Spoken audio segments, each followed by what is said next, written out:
Hello again, it's Susan. I'm back, and I'm going to read a little bit from the second chapter for you. And this is a very important concept that I want to get across to you.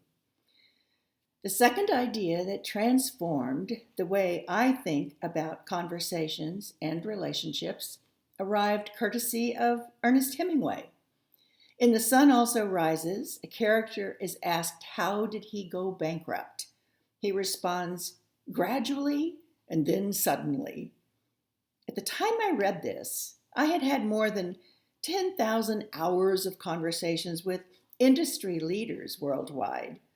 I thought back over important results in their personal and professional lives. When their businesses were struggling, sometimes the questions were, how did we manage to lose our biggest customer, my most valued employee, the cohesiveness of our team? And sometimes a distraught human being was asking himself or herself, how did I manage to lose a marriage that I was not prepared to lose? How is it that I find myself in a relationship from which I have absented my body and spirit? How did I lose my way? How did I get here? Often they reflected on the path that led them to a disappointing or difficult point in time, professionally or personally, and they remembered, often in vivid detail, the conversations that set things in motion, assuring that they would end up exactly where they found themselves.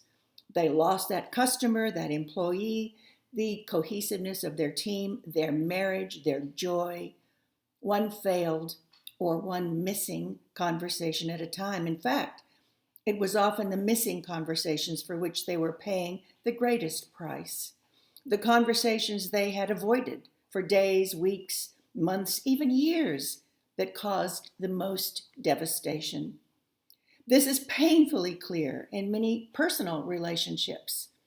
In her fifth novel, The Summer of the Bear, Bella Pollen writes, at first, the difference in their relationship was so subtle, she barely noticed it. It was as though each sentence had one word less, and each conversation was short of one sentence.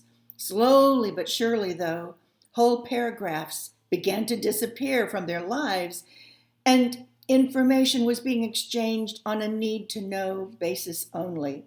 It was bewildering how lonely it made her feel. I've seen this happen. You probably have too. It begins with resignation, and then it slips into silence and hardens into a bitter, blaming estrangement. Sometimes there are clues, heavy-handed hints of a slow, steady, secretive withdrawal from a marriage. Elizabeth Berg's novel Open House begins with this paragraph. You know before you know, of course.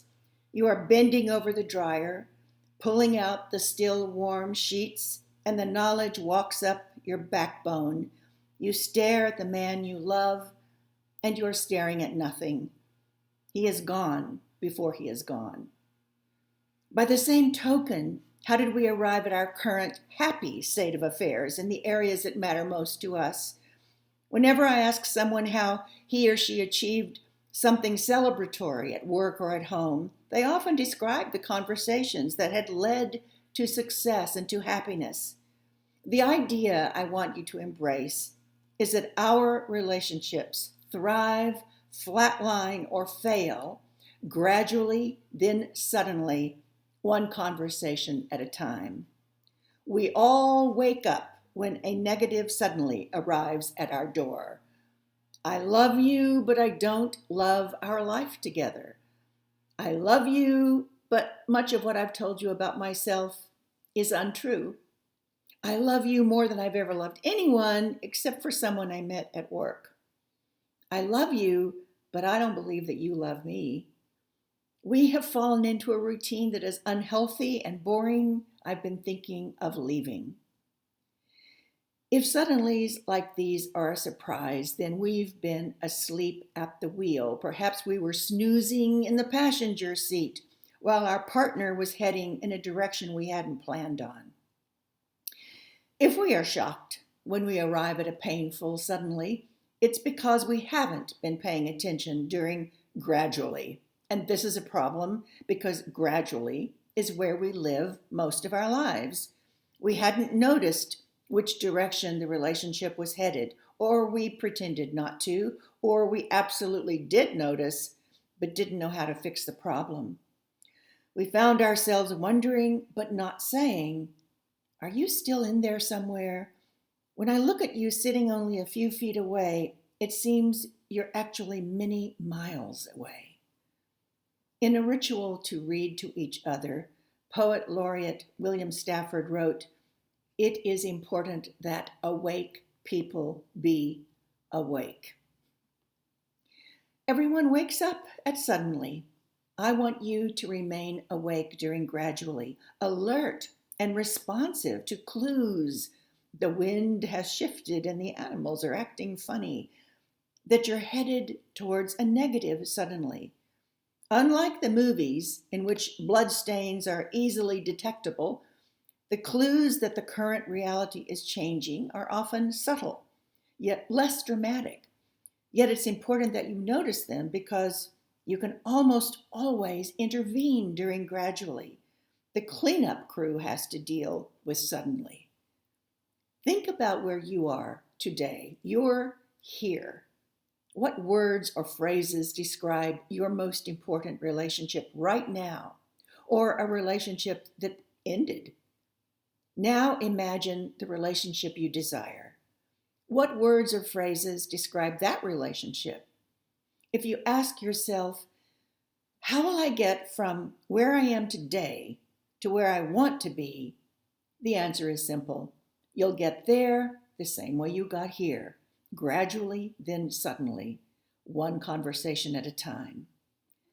Think about one conversation at a time. If you've ever opened a combination lock on a safe, you know that one click doesn't do the job. It's only when the final click occurs that the safe opens. A conversation with someone you love is like that. It's not about trying to say something original or interesting. It's about being willing to put yourself on the edge of a conversation and seeing what happens, where it wants to go. It's about really asking, really listening, one true statement, one sincere question at a time. And you're into deep blue water. No fences, no clear destination. You may be surprised at what you hear yourself saying. It might not require as many conversations as you imagine.